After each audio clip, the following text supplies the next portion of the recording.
Komisi 6 DPR cecar Direksi PT Antam soal kasus pemalsuan emas Antam seberat 109 ton.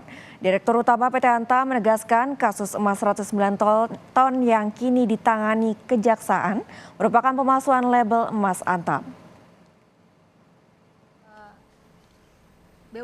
Direktur Utama PT Antam Nicholas Carter menyatakan tidak ada emas palsu yang diproses perusahaannya.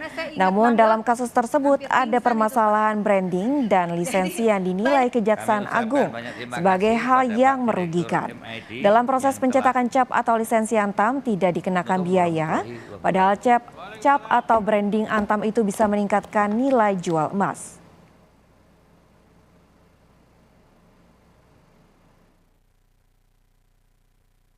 Karena Kejaksaan menetapkan 6 orang tersangka dengan tuduhan bahwa pemalsuan terhadap merek Antam. Pemalsuan itu berarti apa yang dilakukan dalam produksi itu tidak dilaporkan terhadap pendapatan korporasi. Nah, mungkin apakah memang ini terjadi atau tidak? Gitu. Ya. Pada akhirnya rentetannya kan kepada pajak, kepada PNBP, kepada pajak-pajak lainnya. Karena setiap kali perubahan wujud dalam produksi kan terkena pajak gitu.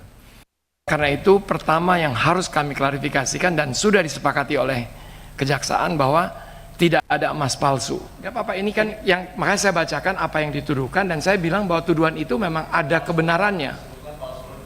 Palsunya sebenarnya dari Kejaksaan Pak Herman tidak disebutkan palsu. Kalau kita dengarkan benar-benar, tapi kan media itu kan menuliskan emas palsu 109 ton. Padahal kalau kita dengar Pak Kun tadi, di dalam statementnya itu tidak sama sekali menyebutkan emas palsu.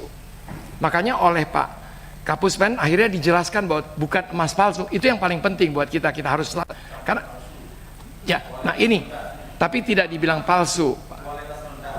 Kualitasnya dibilang rendah atau dibilang capnya, atau tadi yang Pak Nyoman tadi sampaikan bahwa apa bedanya sih yang namanya logo, brand.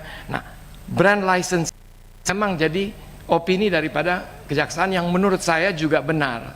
Harusnya ada biaya untuk yang namanya brand licensing. Tapi dulunya, ini harus saya lihatkan dulu, kan saya mesti periksa lagi Pak data-datanya. Apakah jasa manufacturing ini sudah masuk biaya licensing tersebut? Kan ini kan jadi isu. Jadi kalau kita tidak sama sekali charge, memang benar itu jadi salah. Sebelumnya, Kejaksaan Agung telah menetapkan 6 general manager di PT Antam sebagai tersangka dalam kasus dugaan peredaran emas Antam ilegal. Kejagung menyebut sejak 2011 hingga 2021 terdapat 109 ton emas Antam ilegal dicetak dan diedarkan. Para tersangka ini mengetahui bahwa pelekatan merek LM Antam ini tidak bisa dilakukan secara sembarangan, melainkan harus didahului dengan kontrak kerja dan ada perhitungan biaya yang harus dibayar karena merek ini merupakan hak eksklusif dari PT Antam. Akibat perbuatan para tersangka ini, maka dalam periode tersebut telah tercetak logam mulia dengan berbagai ukuran sejumlah 109 ton yang kemudian diedarkan di pasar secara bersamaan dengan logam mulia produk PT Antam yang resmi.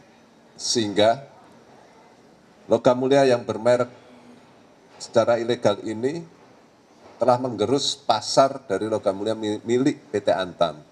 Sehingga kerugiannya menjadi berlipat-lipat lagi. Dalam kasus dugaan korupsi emas Antam ini, Kejaksaan Agung telah menetapkan 6 tersangka. 6 tersangka ini merupakan General Manager Unit Bisnis Pengelolaan dan Pemurnian Logam Mulia PT Antam periode 2010 hingga 2022. Kejaksaan Agung menyatakan 4 tersangka telah ditahan, sedangkan 2 tersangka lainnya telah menjadi terpidana untuk kasus korupsi di PT Antam lainnya.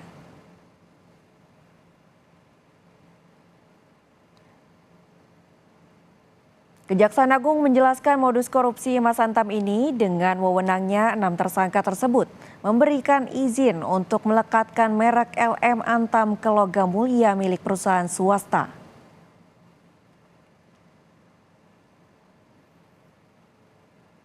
Para pelaku diduga sengaja memasukkan label logam mulia Antam tanpa kontrak kerja dan tanpa ada perhitungan biaya.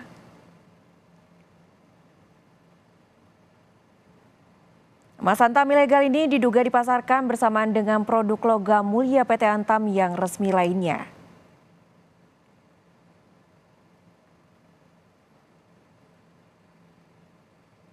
Menurut Kejaksaan Agung, sejak 2010 hingga 2021, sebanyak 109 ton emas Antam palsu itu telah dicetak dan dipasarkan.